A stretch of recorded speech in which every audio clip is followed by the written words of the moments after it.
संगमनेर तालुक्यातील लघु पाटबंधारे तलाव, साठवण तलाव, गाव तलाव, पाझर तलाव यामध्ये मोठ्या प्रमाणामध्ये गाळाचा साठा झालाय. गाळाचा साठवण क्षमतेवर होणारा परिणाम लक्षात घेता 5 वर्षांपेक्षा जुन्या धरणांमधील गाळ काढण्याची मोहीम प्राधान्यानं राबवली जात आहे. राज्य सरकारनं धरणांमध्ये साचलेला गाळ उपसा करून शेतामध्ये पसरवण्याचा निर्णय घेतलाय. या योजनेमुळे धरणांची मूळ साठवण क्षमता पुनर्प्रस्थापित होण्याबरोबरच कृषी उत्पन्नामध्ये भरीव वाढ होणार आहे. तसेच शेती आणि पिण्यासाठी पाणी उपलब्ध होईल. या योजनेनुसार स्थानिक शेतकऱ्यांना मोफत गाळ मिळणार असून त्यांना तो स्वखर्चानं शेतामध्ये वाहून न्यावा लागणार आहे. गाळासाठी आकारण्यात येणारे स्वामित्व शुल्क आणि अर्जासाठीचे शुल्क माफ करण्यात आले. गाळ उपसण्यासाठी लागणारी यंत्रसामग्री आणि इंधनावरील खर्च शासनाकडून तसेच CSRच्या माध्यमातून उपलब्ध होणाऱ्या निधीतून करण्यात येईल. धरणामध्ये साचलेला गाळ स्वखर्चानं वाहून नेण्यासाठी धरणालगतच्या क्षेत्रातील शेतकऱ्यांकडून करण्यात येणाऱ्या मागणीच्या अंमलबजावणीसाठी राज्य, जिल्हा आणि तालुका या स्तरांवर समित्या स्थापन करण्यात आल्या आहेत. राज्य शासनाच्या या योजनेमध्ये अधिकाधिक लोकांनी सहभाग नोंदवावा असं आवाहन जलसंधारण आणि राजशिष्टाचार मंत्री तथा पालकमंत्री राम शिंदे आणि संगमनेर तालुका कृषी अधिकारी कारभारी नवले यांनी केलंय.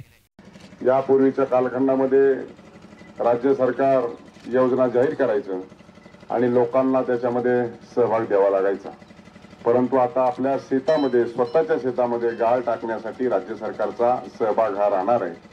त्याचबरोबर याच्यामध्ये दुहेरी फायदा होणार आहे की या पाझर तलावातला जो गाळ साचून त्याची पाण्याची किंवा साठवण्याची क्षमता जी कमी झालेली आहे ती साठवण क्षमता पुनर्स्थापित करणे.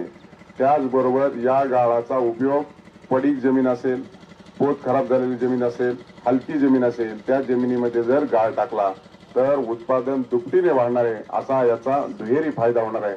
आणि म्हणून जलयुक्त शिवार अभियान योजनेला जोडूनच ही नवीन योजना होऊ घातलेली. निश्चितच आता पावसाळ्याचे दिवस जवळ आलेले आहेत. पावसाळा किंवा पाऊस सुरू होण्याच्या अगोदर जास्तीत जास्त गाळ आपल्या शेतामध्ये घेऊन जाण्यासाठी मी आपल्या सर्वांना आवाहन करतो आणि या योजनेचा आपण सर्वांनी फायदा घ्यावा. कृषी अधिकारी संगमनेर 6 मे 2017 रोजी शासनाने गाळमुक्त धरण आणि गाळयुक्त शिवार ही योजना आणली आहे. या जलयुक्त शिवार अभियानाला जोडूनच ही योजना आहे. तर यामध्ये जी काही आपली गाळाने भरलेली धरणं आहेत, जी या 0 ते 100 हेक्टरपर्यंत सिंचित क्षेत्र असलेले मोठे पाझर तलाव, गाव तलाव किंवा 100 ते 250 हेक्टरपर्यंतचे जे पाझर तलाव, गाव तलाव किंवा साठा बंधारे आहेत, तर अशा बंधाऱ्यामध्ये प्रचंड प्रमाणात गाळ येऊन त्याची क्षमता कमी झाली आहे आणि ती क्षमता वाढवायची असेल तर या अशा धरणांमधला गाळ हा शेतकऱ्यांनी नेला पाहिजे, शेतात टाकला पाहिजे. शेतकऱ्यांनी डोंगरापर्यंत शेती करत असल्यामुळं ती निकस आणि उथळ जमिनीवर शेती करतो आणि त्यामुळं आपली उत्पादकताही मोठ्या प्रमाणात कमी झाली.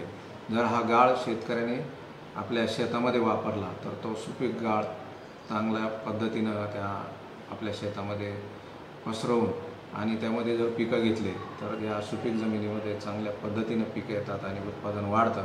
तर माझं शेतकऱ्यांना असं आव्हान आहे की आता पाऊस जवळ आला आहे आणि कालावधी फार थोडा राहिला आहे.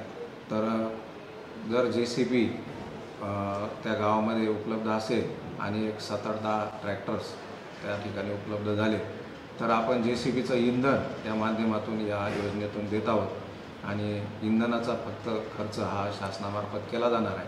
पण ट्रॅक्टरने वाहून नेण्याचं काम मात्र शेतकऱ्यांनी स्वतः करायचं आहे, जेणेकरून त्याचं शेतीची सुधारणा होईल आणि शेतीमध्ये चांगल्या पद्धतीची माती पडल्यामुळं शेतीतलं उत्पादन पण वाढेल.